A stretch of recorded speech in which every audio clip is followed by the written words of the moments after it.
Ele tem sido instrumento na minha vida, na minha família, para me instruir, para me ensinar.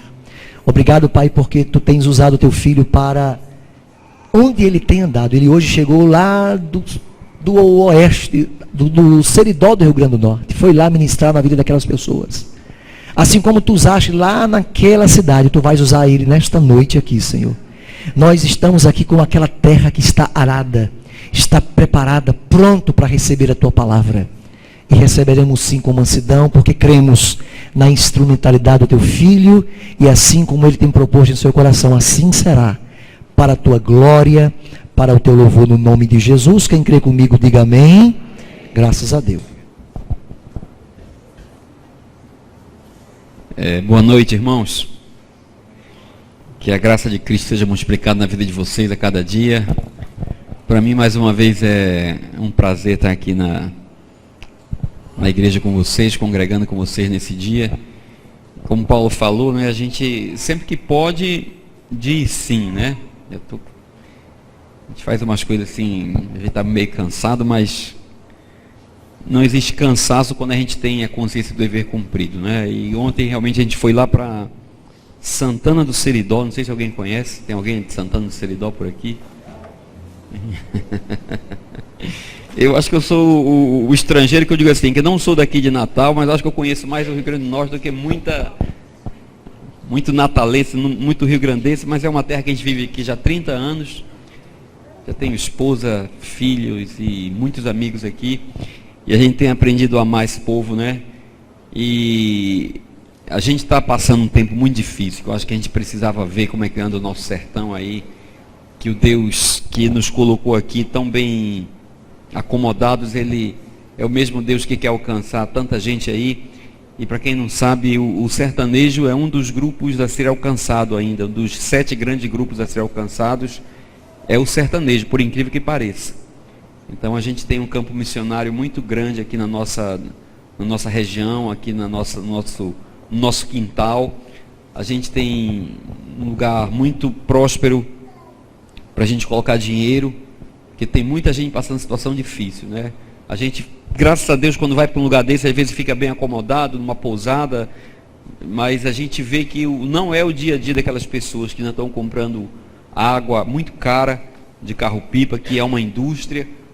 A gente vê que tem pessoas aí pagando muito caro por alimento, pessoas que não têm acesso à educação, crianças que estão sendo criadas sem acesso à escola. Isso que pra gente aqui é quase que assim, inconcebível, né? Como é que com tanta escola? Mas essa é a nossa realidade e nós como igreja não podemos ficar à parte disso, né? E ontem a gente foi lá em Santana do Seridó com um motoclube, a gente foi de moto lá, um calor bem grande, mas deu para dar uma dormida de tarde, a gente está aqui, amém? Queridos, eu quero compartilhar com vocês um tema que, eu falei basicamente sobre isso aqui, a gente tem batido muito na cabeça da gente essa responsabilidade que a gente tem como igreja nessa terra, né? Como pessoas que Deus escolheu para, sem nenhuma sombra de dúvida, assim, serem seus representantes aqui na terra, porque isso é o que nós somos. A Bíblia diz que aqueles que aceitam a Jesus como Senhor e Salvador da sua vida, e aceitar a Jesus não é apenas levantar a mão, não é apenas dizer que entrei numa religião, eu sou gospel, agora eu tenho alguma coisa para fazer no domingo à noite, não.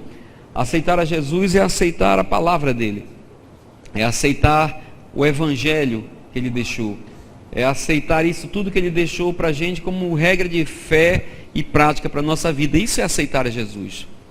E a Bíblia diz que aqueles que aceitam a Jesus, a esses é dado um poder especial nessa terra, que é o poder de ser filho.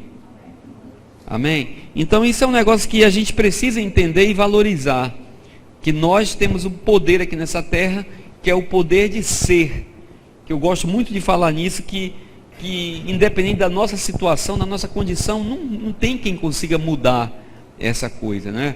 Você é filho e acabou, você nunca mais vai deixar de ser filho. E Deus nos deu essa oportunidade, e a gente entende que a função do filho é você revelar quem é seu pai, é você fazer com que as pessoas saibam quem é seu pai. pelas características, pela educação, pela cultura, por aquilo que você faz, as pessoas vão identificar quem é o seu pai. Então a gente está aqui na terra como representante de Deus de verdade. E a gente tem visto aí que a terra tem sofrido bastante, né? E eu quero convidar você a abrir a sua Bíblia, quem tem uma Bíblia aí, um tablet, um smartphone, no livro do Gênesis, que é o primeiro livro da Bíblia. Se a sua Bíblia for essas normais ainda de papel, dá uma viradinha para o capítulo 2. Porque, irmãos, a gente às vezes pensa que essa vida cristã, essa vida de andar com Cristo, de evangelho, é um negócio assim muito para o outro mundo ainda, né? Que é uma coisa muito, quando eu chegar no céu e um dia depois de quando eu morrer, aquela coisa toda. Mas a gente tem uma responsabilidade muito grande enquanto estamos aqui na terra. E aqui em Gênesis, no capítulo 2, você lê da sua casa, se não leu, dá uma lida no capítulo 1, tudo, ele vai falar sobre a criação, e no capítulo 2 ele começa a falar a respeito de algumas coisas que Deus estava fazendo. Então, quando a gente fala de criação, eu estou conversando aqui, eu não vim aqui debater nada, eu vim aqui falar o que eu creio, e eu creio que Deus, o meu Deus, o Senhor de todas as coisas, Ele é soberano, Ele é criador, Ele é autor de tudo, e eu creio que Ele fez tudo isso que a gente está vendo. Você crê nisso também? Eu creio nisso. Lá no Salmo de número 24, no versículo 1, você vai dizer o salmista expressando também essa mesma fé, ele dizendo assim: porque de Deus, do Senhor, é a terra, a sua plenitude. Então você imagina tudo que pode existir na terra. As calotas polares, o deserto, tudo que pode existir na terra. As cordilheiras, o Pão de Açúcar, o Morro do Careca. Imagine tudo que existe na terra. Tudo isso tem dono. Amém? Tudo isso pertence a Deus. Por quê? Porque foi Ele quem fez todas as coisas. Foi Ele quem criou todas as coisas. Então toda a terra é a sua plenitude. Tudo que existe é de Deus. É dele. A gente assim usa alguma coisa, né? A gente toma posse de alguma coisa. A gente dá uma grilagem num negócio que é de Deus. A gente toma posse, cerca e diz que é nosso, arranja um papel, vai na prefeitura, registra no cartório e diz que isso aqui é meu. Bate no peito e diz que isso aqui é meu. E às vezes a gente se acha muita coisa porque diz que é dono de um pedaço de terra, ou de alguns pedaços de terra. Mas a minha Bíblia diz que tudo isso pertence unicamente a Deus. A gente está se enganando, a gente está se iludindo nessa terra. Mas o que é que Deus fez com tudo isso, queridos? Aqui em Gênesis do capítulo 2, vou ler com vocês só o versículo de número 15, que diz que depois que Deus criou a terra, Ele formou tudo que existe na terra, pela sua palavra. Aí diz que Ele, em conselho com Ele mesmo, né? Em concílio com Ele mesmo, Ele diz assim: agora nós vamos fazer o quê? O homem. Quando Ele diz: façamos o homem segundo a nossa imagem e segundo a nossa semelhança. E eu acho bem interessante que Deus deu ordem a tudo. Ele disse: se faça luzes, que os passarinhos comecem a voar, que a terra seca se separe da molhada. Ele deu ordem a tudo, mas quando foi na nossa vez, Ele teve um cuidado para parar e formar esse homem, né? E por mais estranho que possa parecer essa história, no alto de toda a nossa cultura adquirida aí na vida, eu acredito nisso. Eu acredito nisso. Que Deus formou aquele negócio lá, se foi um bonequinho, eu não sei, mas que Ele formou aquele corpo, aquela estrutura, e depois Ele soprou a sua própria vida, e o homem passou a ser uma alma vivente, diferente do cachorro, diferente do passarinho, diferente até do macaco, né? Ele passou a ser uma alma vivente. O que a gente tem tentado fazer nessa história é tentar fazer que os bichos pareçam com a gente, né? A gente bota um paletó no cachorro. Um dia desse eu fiquei doidinho que fizeram uma roupa no cachorro que parecia que era duas pessoas, e eu não entendi aquilo. Era um cachorro vestido. E a gente tenta enganar um pouco, mas Deus fez as coisas, as criaturas, colocou na terra, mas foi apenas no homem que Ele soprou a sua vida. E foi apenas para o homem que ele deu algumas assim ordens bem específicas. E é isso que eu estou querendo colocar com você aqui no versículo 15, quando ele diz assim: o Senhor Deus colocou o homem no jardim. Esse mundo que Deus fez, esse mundo que Deus criou, esse mundo que ele formou a partir do Gênesis lá, esse mundo tinha um nome. O nome do mundo naquela época era o quê? Era Éden. Então Éden era o nome do mundo que Deus formou, imagina só. E eu acho bem legal isso, porque Deus, antes do homem, ele preparou todo o ambiente para o homem. Ele preparou terra seca, ele preparou água, ele preparou frutas, ele preparou animais, ele preparou carne branca, carne vermelha, salmão, ele preparou tudo. E chamou esse lugar de Éden. E dentro desse mundo, ele preparou um espaço que era um jardim. Então, dentro do mundo do Éden, tinha um espaço que era um jardim. Aí aqui está dizendo que Deus pegou esse homem e colocou no jardim do Éden, para cuidar dele e cultivar a terra. E é sobre isso que eu quero compartilhar com vocês hoje. O que foi que Deus fez com o mundo e o que foi que ele fez com a gente. Deus preparou um mundo para o homem morar. Você crê nisso? Deus preparou um mundo totalmente, eu acredito, um mundo perfeito para que o homem pudesse morar. Deus preparou um mundo que estava totalmente em equilíbrio para que o homem pudesse morar. Deus preparou um mundo totalmente balanceado para que o homem pudesse morar. Eu estava lendo um dia desse, estava vendo mais ou menos essas histórias, e eu não sou muito bom nesse negócio, mas diz que naquele tempo a quantidade de oxigênio era estúpida na terra. E era por isso que os animais eram tão grandes e tinham assim as narinas tão pequenas. Porque eles não precisavam captar tanto, e eles cresciam muito por causa disso. Não chovia na terra, não caía água, mas diz que brotava água do chão, né? Aqui em Gênesis fala isso no capítulo 3, e aquilo umedecia tudo. Então o mundo, ele não tinha problema. A camada de ozônio estava perfeita, a natureza estava perfeita, o vento estava perfeito, estava tudo balanceado. Deus fez um mundo perfeito, preparou dentro desse mundo um jardim, e pegou o homem e colocou dentro desse jardim, e disse ao homem apenas uma coisa: eu quero que você cuide. A nossa responsabilidade, queridos, é de cuidar daquilo que Deus fez e daquilo que é dele. Eu não sei se alguém lembra, os mais jovens com certeza não. Quem é da década de 80 aqui? Que estava vivo na década de 80? Né? Poxa vida, eu tenho que me atualizar, não entrega. Os meus exemplos são um pouco arcaicos, mas na década de 80 tinha um seriado da televisão. Naquele tempo já tinha as séries, ainda não tinha Mega Filmes HD, né? Tem alguém que andou orando aí pelo Mega Filmes voltar? Não? Muita gente chorou, não foi? Mas naquele tempo já tinha os seriados de TV, não é coisa de agora. E existia um seriado que com certeza o pastor Paulo vai se lembrar, que era Magnum. Tom Selleck, quem lembra disso aí? Bem novinho, né? E aquele seriado era bem interessante, eu assisti bastante, já era colorido. E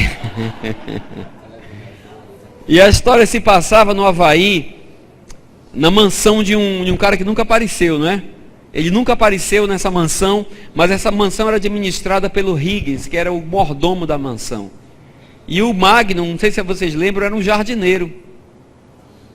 Era um cara boa pinta, que andava com umas camisas coloridas. E ele usava tudo que tinha na mansão.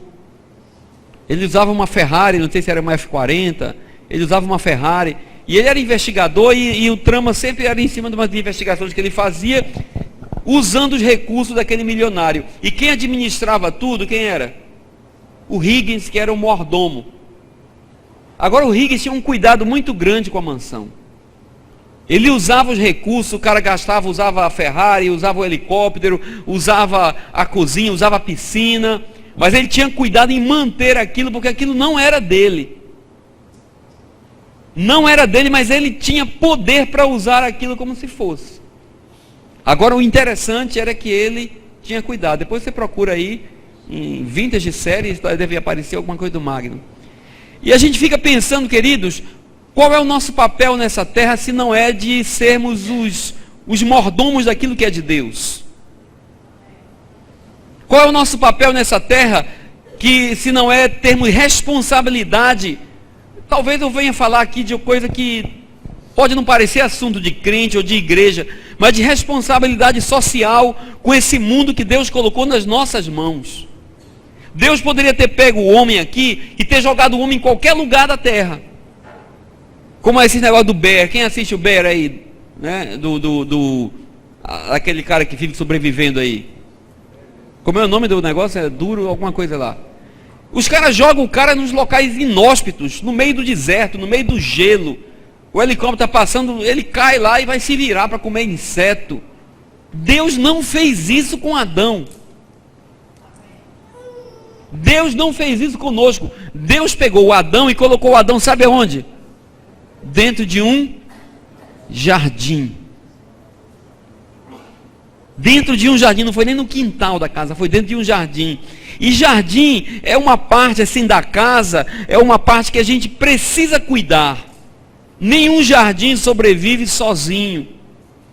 Nenhum jardim sobrevive sem que você possa todo dia estar lá podando, cuidando, regando. Eu já perdi o jardim da minha casa várias vezes, porque eu não sou dado a esse tipo de coisa. E eu não entendo como é que a grama não consegue se defender daqueles matos. Que a gente não cuida, que a gente não quer, e eles vêm. Então Deus colocou o homem dentro de um jardim. Deus deu para mim e para você um jardim para a gente cuidar. Então o que é que a gente está fazendo com isso que é de Deus? Eu estou falando isso porque eu não consigo me conformar com essas desgraças que estão acontecendo no mundo já há algum tempo. Com essa desgraça estúpida que está acontecendo aqui no Brasil, em Minas Gerais. Que a maioria das pessoas só consegue ver e tomar conhecimento daquilo que a imprensa é obrigada a mostrar, porque se ela não mostrar também, ela tem que mostrar alguma coisa. Mas a gente não faz ideia da desgraça que isso vai representar lá na frente, no futuro. Uma cidade sendo acabada por lama. E a gente fica pensando, o que é que o homem está fazendo com aquilo que Deus colocou na mão dele? Porque ninguém venha me dizer que isso que está acontecendo aqui em Minas Gerais, isso é um desastre natural. Isso é produto de ganância, isso é produto de avareza, isso é produto de maldade, isso é produto de gente cega, isso é produto de ignorância, de pessoas que não creem em Deus. E acreditam que, por mais que tenham, não é suficiente para garantir a sua vida. E de repente uma cidade é dizimada por uma ação de extrativismo, de você tirar para arrancar e depois quem ficar que se vire. Meus queridos, eu estou falando isso porque nós como igreja, como filhos de Deus, como representantes de Deus nessa terra, nós temos que bater a mão e falar, isso que estão fazendo é errado. Estão acabando com as terras do meu pai. Estão acabando com o mundo do meu pai. Tem pessoas morrendo e a gente está achando que isso é coisa natural. Irmãos, Deus colocou o homem na terra para cuidar desse jardim. Para cuidar daquilo que Ele colocou na nossa mão. A gente reclama de muita coisa. A gente fala de muita coisa e reclama do governo, reclama da família, reclama do marido, reclama do pai, reclama do filho. Mas hoje eu poderia passar 3 horas aqui falando de vários jardins que Deus tem colocado nas nossas mãos. Que Deus tem preparado para nós. Eu estou falando do Brasil, mas eu podia falar de qualquer coisa. Que a gente vem para cá e fica pedindo a Deus alguma solução. E eu pergunto hoje, essa pergunta é para mim, é para minha casa, é para a sua casa. O que é que nós estamos fazendo com o jardim que Deus preparou perfeito, queridos? Colocou na nossa mão tudo funcionando e disse, cuide bem disso. Paulo falou aqui, livros, poxa vida, o casamento é um jardim. Ainda hoje um amigo chegou e veio conversar comigo, me informar uma situação que ele está passando, ou que já passou. Rapaz, Deus preparou o homem, preparou a mulher, preparou tudo equilibrado, um para completar o outro. O que é isso, irmão? É um jardim que Deus colocou e disse: está tudo pronto, você tem que apenas multiplicar, você tem que apenas frutificar, você tem que apenas dar o fruto que eu já coloquei em você. E Deus disse isso, e a partir daí você vai prosperar, você vai multiplicar, esse jardim vai crescer. Mas entenda, igreja, entenda, meu amigo, é um jardim, não é um quintal, não é um deserto, não é uma floresta. Deus colocou o homem dentro de um jardim, e não existe nenhuma área da nossa vida, não existe nenhuma área da nossa vida que, se nós não entendermos essa área da nossa vida como um jardim de Deus, que Ele preparou e colocou para a gente cuidar, nada disso vai funcionar sozinho. Nós não podemos culpar Deus, nós não podemos dizer que Deus é injusto. A gente se depara muito em universidade, em gente que já estudou, que estuda filosofia, que eu adoro, eu gosto, e as pessoas ficam falando: mas Deus, como é que Deus faz isso? Como é que deixa morrer 130 pessoas que estavam se divertindo? Como é que pode um negócio desse? Onde é que está Deus nessa hora? Que as pessoas estão morrendo de fome aqui na favela do Japão. Onde é que está Deus nessa hora que tem gente comendo carne podre nos lixões da cidade? Onde é que está Deus nessa hora que tem gente esperando os depósitos dos supermercados e dos frigoríficos jogarem fora a comida estragada para eles levarem para casa? Onde é que está Deus nessa hora? Que Deus injusto é esse? Que deixa tanto com tão poucos, e deixa tanto sem quase nada. Irmãos, eu não sei, eu cansei de ouvir esse tipo de colocação, deixando Deus como vilão da história. E eu só posso entender que nós, como igreja, temos que voltar para o começo, para o Gênesis. Como é que tudo começou? Como é que tudo começou? Aí eu encontro aqui no começo das coisas, Deus deixando o homem dentro de um jardim e dizendo para ele apenas uma coisa: cuide. Então, quando a gente chega hoje no século 21 e vê essa desgraça que a gente está vivendo nesse mundo, e a gente ainda encontra alguém com pouco conhecimento a respeito do seu Criador, querendo justificar todas as mazelas em relação a Deus, e a gente vem para cá e diz: mas Deus deixou tudo pronto. Nós falhamos na nossa missão, queridos. Eu não posso abrir a boca para dizer que Deus é injusto. Eu não posso abrir a boca para dizer que Deus é injusto. Eu não posso abrir a boca para dizer que não existe água suficiente nessa terra. Se existem países que têm guardado as 7 chaves as maiores reservas de água do mundo, e não deixa ninguém tocar, enquanto tem lugares sedentos, desérticos.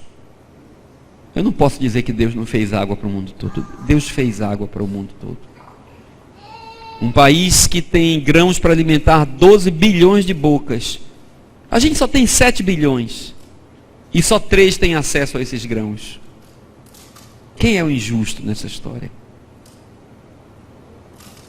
Meus irmãos, Deus colocou o homem em um jardim para ser cuidado. Nós temos que entender que nós não somos donos do mundo. Nós temos que entender que nós não somos donos de nada, que isso aqui, ninguém é dono de coisa nenhuma. Nós somos mordomos de Deus.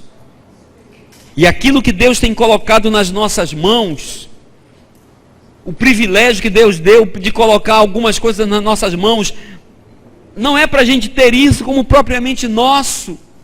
Como Paulo falou, eu não posso julgar nada. Eu não posso entender que tudo é propriamente meu, quando ele falou aos Filipenses.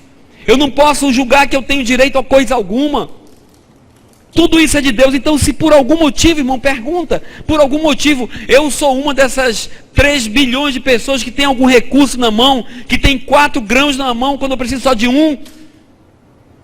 Como um bom mordomo, eu tenho que entender que isso não é meu. A igreja de Jesus Cristo, ela tem que começar a fazer perguntas a respeito das bênçãos que ela tem recebido. Porque senão, ela não vai se diferenciar de qualquer iníquo, de qualquer ignorante que está lá fora, comendo aquilo que não é dele. Comendo mais do que precisa. Estragando aquilo que ele acha que não precisa. Irmãos, nós como igreja, eu estou falando como igreja, nós temos que começar a perguntar a Deus, por que que você me deu mais do que eu preciso? Deus, por que que está sobrando roupa no meu guarda-roupa? Deus, por que que está sobrando sapato no meu guarda-roupa?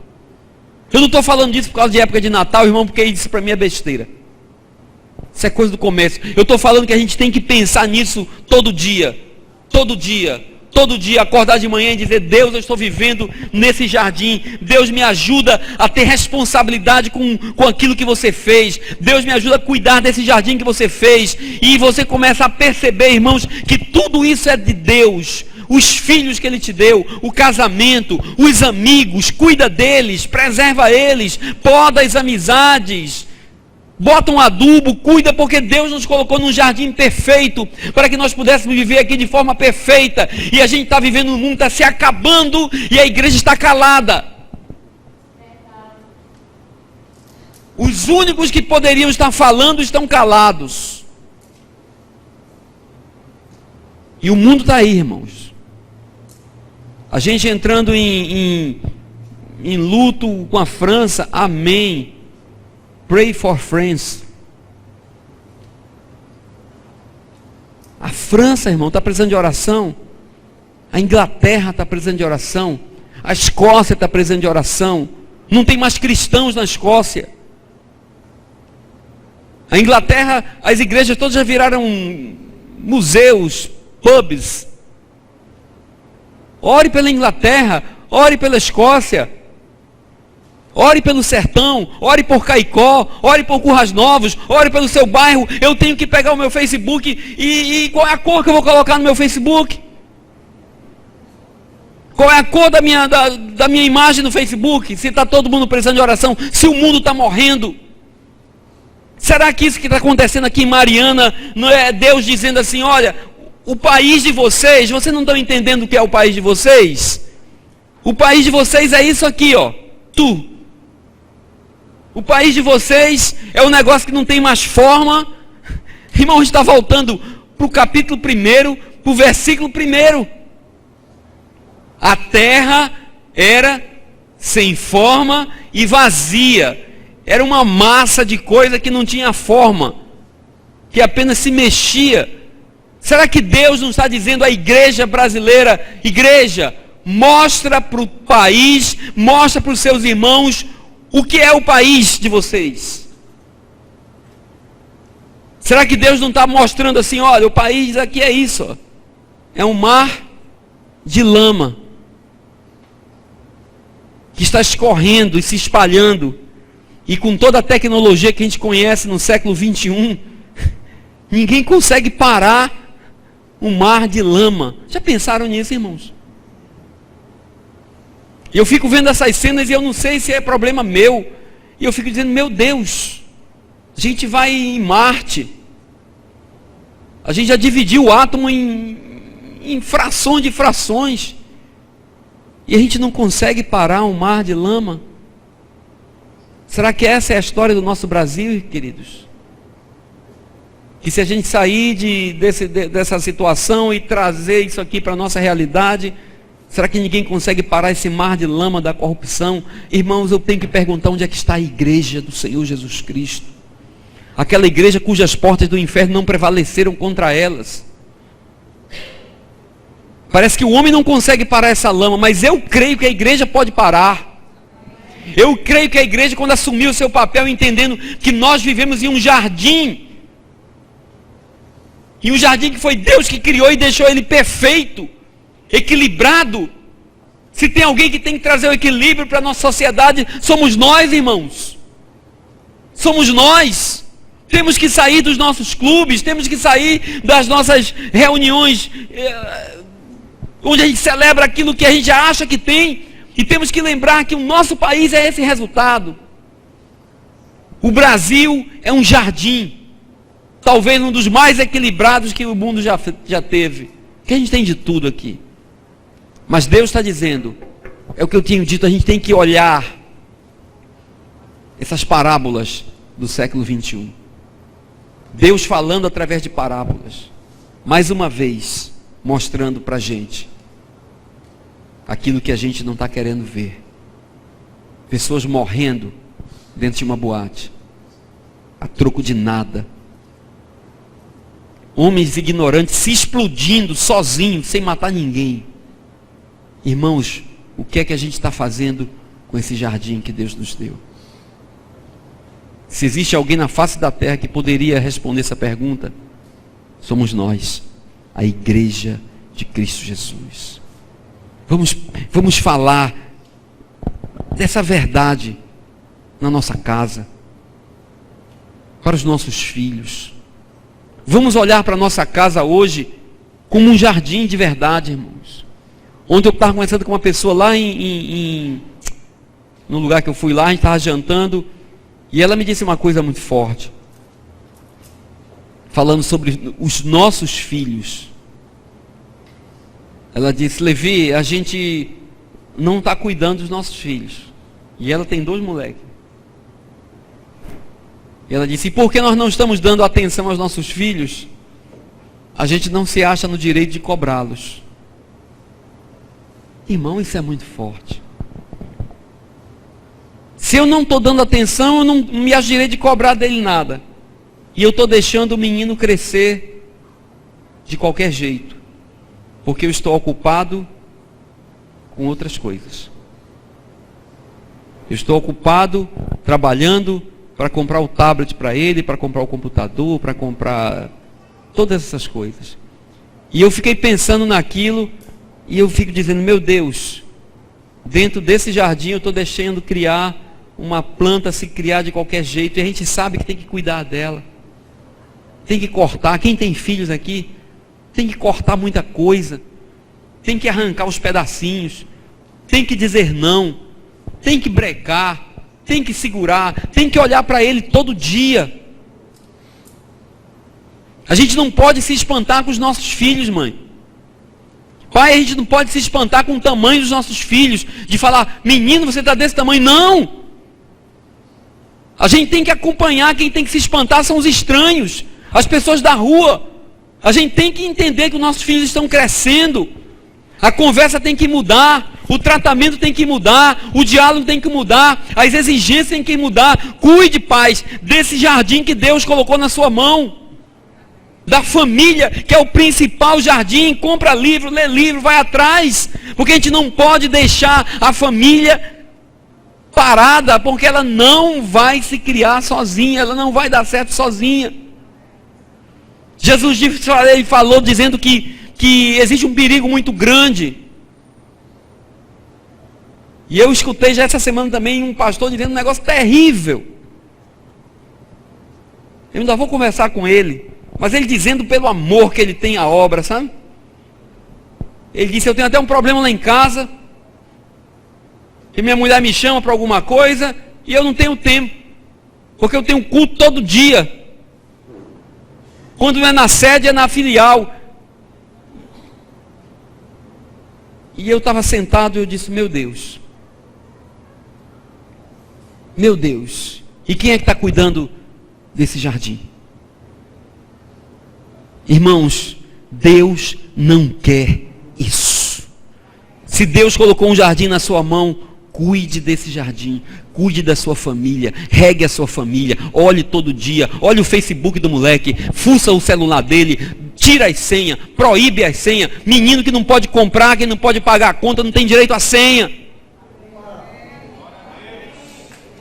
Liberdade é conquistada, irmão. As portas têm que ser abertas. Os computadores têm que estar abertos. Cuide disso, em nome de Jesus. Zele, porque esses filhos não são seus. A Bíblia diz que os filhos são a herança do Senhor. É dele. Ele colocou nas nossas mãos e nós vamos ter que prestar conta diante dele. Eu não posso dizer, Deus, eu não cobrei o menino porque eu não estava dando muita atenção para ele. Sabe o que é que ele vai dizer para você? Servo mau. Servo mau. Eu te dei um jardim perfeito e você não cuidou. Ah, mas eu ganhei 200 almas. Servo mau. Servo inútil. A gente tem que cuidar do que Deus tem colocado na nossa mão, querido. A gente tem que cuidar do que Deus tem colocado na nossa mão. A igreja é um jardim. A família é um jardim. Os amigos são um jardim. Eu não sei porque eu estou voltando nesse assunto. Mas Deus colocou o homem em condições perfeitas. Nós podemos dar conta de cuidar desses jardins que Deus tem colocado na nossa vida. Vamos cuidar da nossa cidade. Vamos cuidar da nossa rua. Vamos cuidar do nosso bairro. Vamos cuidar da nossa calçada. Vamos cobrar, irmãos. Vamos cobrar. As coisas não acontecem porque a gente não cobra. A gente paga IPTU, então vamos cobrar. A minha rua está quebrada há 1 ano. Há 1 ano. E está tudo lá. Eu não sei mais o que é que eu quero. Se eu quero saneamento ou a rua inteira. Você está entendendo?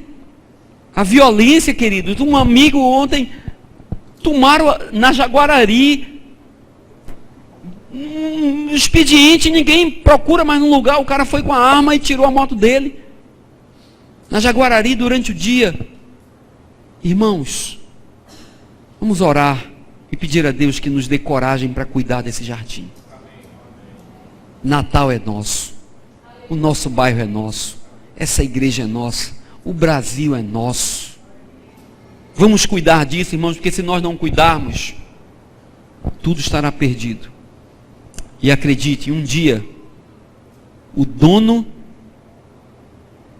da terra vai chegar.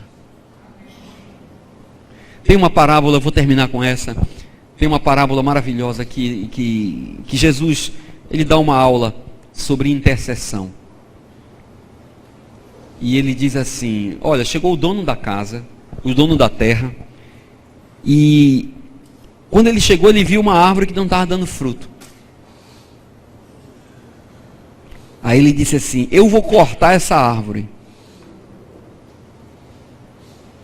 Irmão, árvore que não dá fruto é para ser cortada. Árvore que dá fruto ruim é para ser cortada. Quando a gente vê um tsunami desses aí, a gente vê as terras se acabando aí em algumas partes do mundo, e a gente fica perguntando, por que Deus? Aí você vem para cá e você vai ver que o dono da terra, ele faz absolutamente tudo o que ele quer. A França, os países evoluídos, né? A França, a Inglaterra, a América, está já ouvindo as histórias dela. Foram os primeiros países a brigar, irmãos, pela legalização aí de aborto. Não tem nada não, uma relaçãozinha, se engravidar. Não, é melhor tirar do que esse menino crescer aí num ambiente, né, que não é desejado. Muito bem. Eu acho que daqui a 50 anos a gente não vai mais ter inglês. A gente vai ter bulldog em inglês. Bastante. Porque menino em inglês não vai ter mais. Não nasce menino. A média já está em 1.2. 1.2 o que é? Um menino em um braço, é? E quando essa média cair de 1, que ela vem caindo? As pessoas estão adotando cachorro, irmão, não estão querendo criar gente. E aqui no Gênesis, Deus disse, multiplique. E tem gente multiplicando aí. E a gente está fazendo curso para ver como é que segura esse pessoal. Não segura não. Os crentes estão decidindo o tamanho da família pelo tamanho do carro. Por isso que meu irmão Ed tem logo um carro que cabe quantos lá, irmão? Antigamente o carro dos crentes, sabe o que era, irmão? Era uma Kombi. No teu pai, a minha esposa disse que o avô dela tinha uma Kombi. Sabe quantos moleques ele tinha? 10. Era o que cabia na Kombi. Hoje a gente não, porque não cabe, eu só posso comprar. Irmão, creia, os filhos não são seus não, são de Deus. Diga, Deus, eu estou pronto para cuidar de tantos quantos você quiser mandar para mim. E Ele, que é o dono do menino, é que vai providenciar o alimento, irmão. Porque quando Deus dá um jardim, coloca você no meio desse jardim, Ele dá todo o provisionamento. A gente tem que entender isso. Então quando aquele dono da terra chegou e disse, essa terra não está dando certo, essa planta, eu vou cortar essa planta. Como tem desaparecido em várias partes do mundo, e a gente não sabe por quê, porque o dono da terra faz o que ele quer. Aí chegou um crente para ele, um mordomo, que entendeu que aquela planta fazia parte do jardim, que Deus havia plantado ele lá. Porque Deus colocou o jardim e colocou o homem lá dentro. E lá dentro daquele jardim tinha uma planta que não estava dando certo. E quando Deus foi arrancar, aquele mordomo disse, Senhor, por favor, não faça isso. Aí ele disse, mas eu vou arrancar, a planta é minha e não está dando fruto. Aí aquele mordomo disse assim, me dê mais um tempinho, a culpa é minha. Eu vou ter cuidado com essa planta agora. Agora eu vou dar uma enxertada nela, vou dar uma aguadinha nela. Agora eu vou cuidar dela, porque não estava cuidando. Aí daqui a um ano, você venha e dê uma olhada de novo e faça uma nova avaliação. Sabe o que é isso, irmão? Isso chama-se intercessão. Interceder não é orar e mandar que alguém vá no seu lugar, não. É você tomar a sua responsabilidade. Nós temos responsabilidade nesse jardim que Deus nos plantou. Amém? Eu não sei se você julga isso espiritual. Eu não estou aqui levantando bandeira de Greenpeace. Mas essa terra é nossa. Esse país é nosso. Essa cidade é nossa. Sábado um grupo de irmãos estava orando ali na praça. Porque Natal precisa orar. Mas a igreja de Natal precisa agir. Porque Paulo escreveu dizendo que Natal está gemendo, esperando que os filhos de Deus se manifestem para exercer a mordomia que Deus colocou nas nossas mãos, cuidando daquilo que é dele. Amém? Que Deus tenha misericórdia da nossa vida e nos ensine a cuidar melhor daquilo que Ele colocou na nossa vida. Amém? Que Deus abençoe a vida de vocês.